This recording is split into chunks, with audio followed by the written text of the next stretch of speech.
What's up guys, it's your boy Reba here. Now we're going to talk about some issues in the gelblaster community. So this isn't an issue, just an update. This is a new Mp7. Basically there's a little bit of tape around the handle because there's a screw here, there's no screw here, and this part opens up a little bit when you eject mags in, so sometimes they go further into the blaster, open out a bit, and it's just a little bit annoying.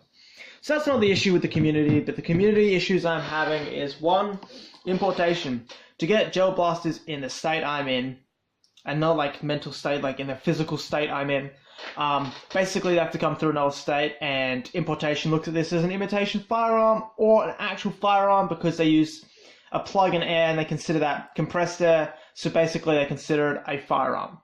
So importation is an issue. That's my first issue. Now importation issues, where does that lead? Where does that put the community at?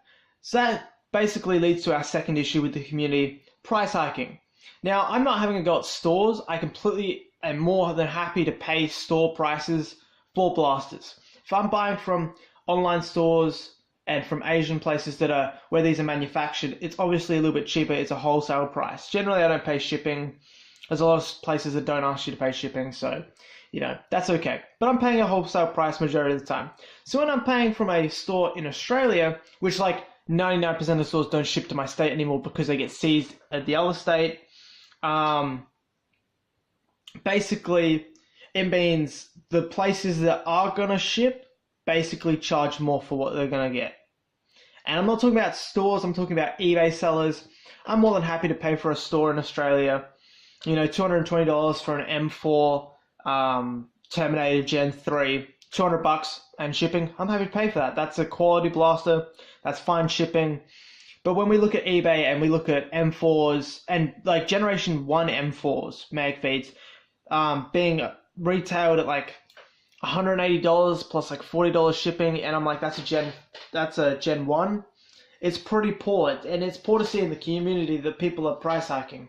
Now, I understand that some people's arguments might be, well, we price hike because they're harder to get. And if you're in a state that allows them, that doesn't have an importation issue, that really fucking pisses me off, because basically you're making money off the troubles of people trying to get these. Now, the community itself has slowed down massively. I've seen a lot of pages that used to run gelball information and buy soil swaps, which is actually technically illegal on Facebook because Facebook kept on, like, someone kept on flagging it as a firearm even though it's not. You couldn't advertise them on Facebook as being a sellable or tradable item. So it had to be basically like very hush-hush about it, and it was just frustrating. But like buying off eBay, this here, you know, Gen 2, Mp7, when this first came out, say someone bought a couple at $130 from a wholesale seller, and then he was probably selling them for $130 bid now, and then they would end bid at like $300. So if he bought two or bought three, kept one for himself, sold the other two, he would make nearly double the amount of money he put into them, essentially, from selling them. He could sell them at nearly double to triple the price, and yeah, it's killing the community because there's a lot of people that want to play competitive, that want to play with blasters instead of using like the Remington, which you can't use competitively and stuff like that. A lot of people were basically getting really frustrated because a lot of people are asking for large amounts of money for a blaster that just, you know, isn't worth it. Well, it's not that it isn't worth it, it's not worth asking someone to pay $400 to $500 for a blaster. It's it's a blaster, it's made out of plastic, the gearboxes can shit themselves if you over push them or use them incorrectly.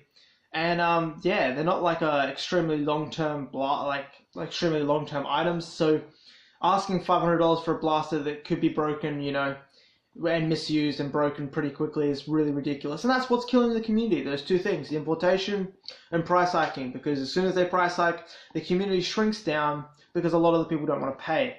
So as soon as a lot of people don't want to pay, basically what they do is start selling off the blasters they did own because they don't want to keep this as a hobby. More people going, I don't want to keep this as a hobby, means more people aren't going to try and help rally to get this legalized across the whole of Australia. Now, a lot of states already have legalized this and don't have an issue.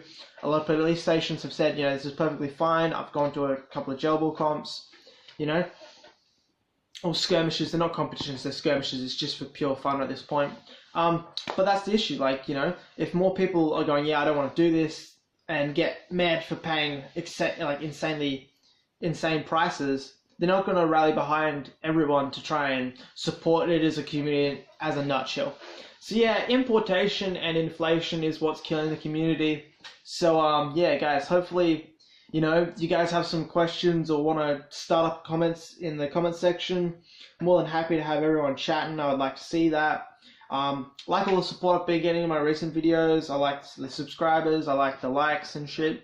So yeah, guys, don't forget to like and subscribe. More than willing to talk about this more in depth. Just thought I'd air my opinion about how importation and inflation is slowly killing the community. But hopefully I'll catch you next time with a more cheery video. And yeah, don't forget to like and subscribe. Catch you next time.